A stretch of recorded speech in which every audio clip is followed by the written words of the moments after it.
Today, we run a quoth momentum into the levels of evil in the Harry Potter universe, inspired by Dr. Michael Stone's psychological scale, which ranks the depths of darkness in humanity. But this time, we're swapping 22 muggles for Magicborn as we explore the darkest wizards and witches from the wizarding world. Starting our list is justified homicide, where killing under extreme circumstances can be morally or legally defensible. The ultimate example of this is Severus Snape's killing of Dumbledore in The Half-Blood Prince. Though it initially appears cold-blooded, the act was agreed upon to protect Draco Malfoy and advance Dumbledore's plans. Snape's motivations were rooted in loyalty to Dumbledore and guilt over Lily Potter's death. This was an act of duty, not malice, making Snape a prime example for this level. His actions, while shocking, were for the greater good, earning him a unique place in the world of morally gray characters. Next, Credence Barebone's explosive outbursts as an Obscurus and Fantastic Beast epitomize impulsive crimes of passion. Years of abuse and repression left him emotionally volatile, causing him to lash out and destroy parts of New York City with near limitless power. Credence's story is one of manipulation and tragedy. Although his violent acts are reactive rather than premeditated, he can easily be manipulated into action by his emotions, making him a clear fit for this level, where desperate emotions lead to devastating consequences. Up another level, Cornelius Fudge, the ever-ineffectual Minister of Magic, refused to acknowledge Voldemort's return, choosing instead to vilify Harry Potter and Dumbledore out of fear and self-interest. His denial and inaction, despite the evidence, allowed Voldemort's influence to grow unchecked, leading to chaos and death. While not inherently violent, Fudge's cowardice and self-serving decisions make him complicit in the dark events that followed. His willingness to avoid hard truths places him at level 3, where dangerous situations arise from denial and convenience. Next up, Nagini's tragic struggle as a Maledictus defines her actions. In Fantastic Beasts: The Crimes of Grindelwald, her moments of violence stem from desperation and the relentless curse that dooms her to an irreversible transformation into a snake. Her bond with Credence and her fight for survival reveal a character torn between loyalty, fear, and the inevitability of losing her own humanity. Nagini's aggression is never premeditated, but reactive, driven by her dwindling sense of identity and agency as the curse takes hold. Her story is one of profound tragedy, where her acts of violence are born not out of malice, but of self-preservation and the pain of a life slipping beyond her control. As one of the most despised characters, Peter Pettigrew betrayed James and Lily Potter to Voldemort in a desperate attempt to save his own life. His cowardice directly led to Voldemort's rise and the deaths of his closest friends. Pettigrew's actions were rooted in survival, not malice. He sacrificed his integrity and loyalty for personal safety, making him a prime candidate for level 5. His legendary betrayal is considered one of the most catastrophic moments of the series. Up even further, Mundungus Fletcher exploited the chaos of the Second Wizarding War to profit from stolen goods. He abandoned his allies during critical moments, most notably fleeing during the Battle of the Seven Potters, leaving others to face danger without him. Mundungus doesn't kill, but his greed and opportunism make him a liability. His selfish actions, driven by personal gain, place him firmly at level 6, representing those who exploit crises for their own benefit.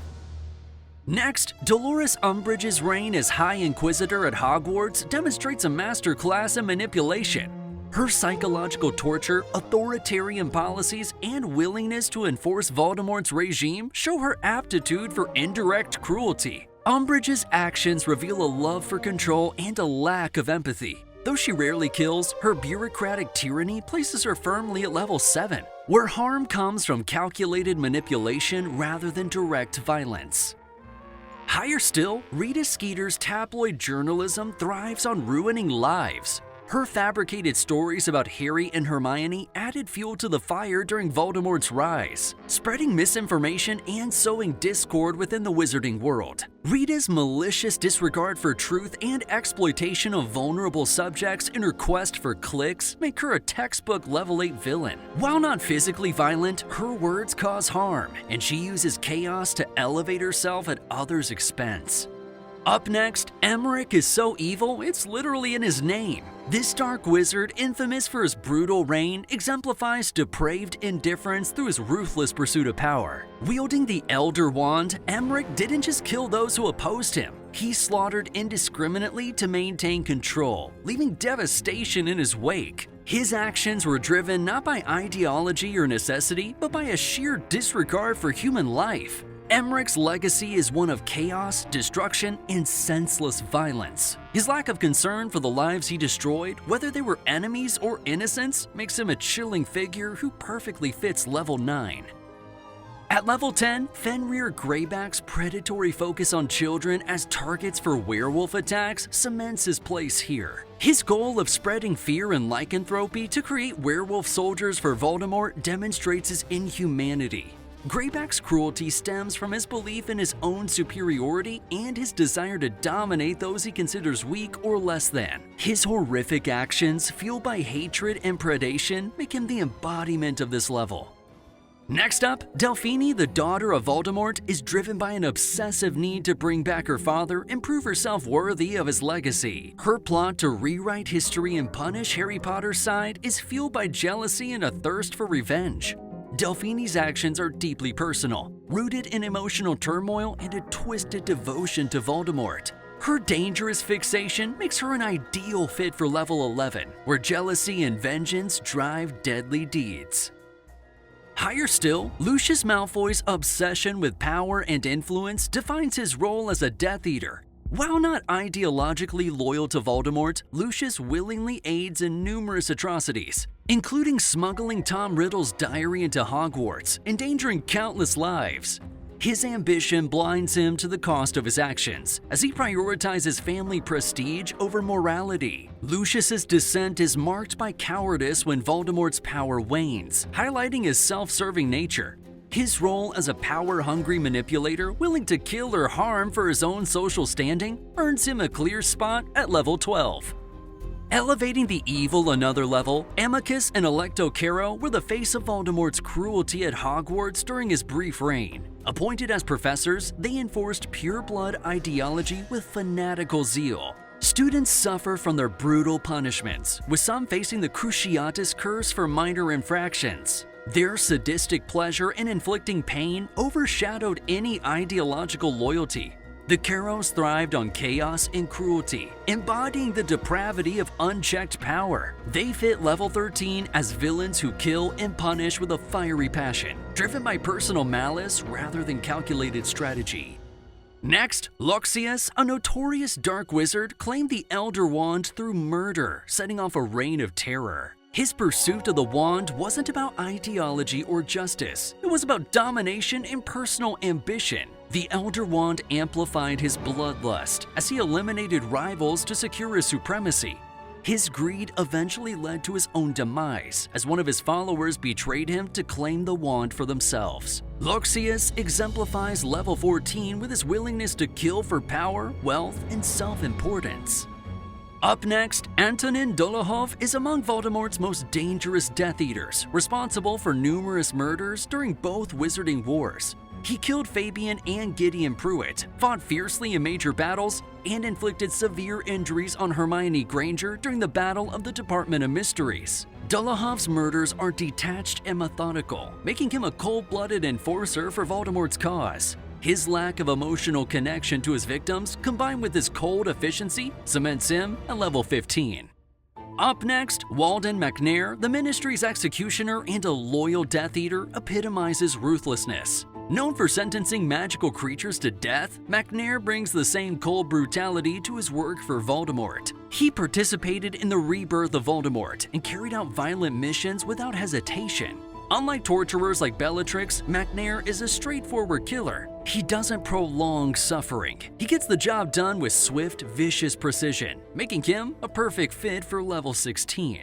Higher still, Gormlaith Gaunt's pure-blood fanaticism led her to murder her sister and brother-in-law for defying her family's ideology. Her obsession with eradicating tainted bloodlines drove her to plot the murder of her niece, Isolde Sayre, and her family. Her actions embody the extreme lengths pure-blood supremacists were willing to go. Gormlaith's ability to sacrifice familial ties for her beliefs places her firmly at level 17. Her ideology consumes her, making her a chilling example of someone who kills purely in service of belief.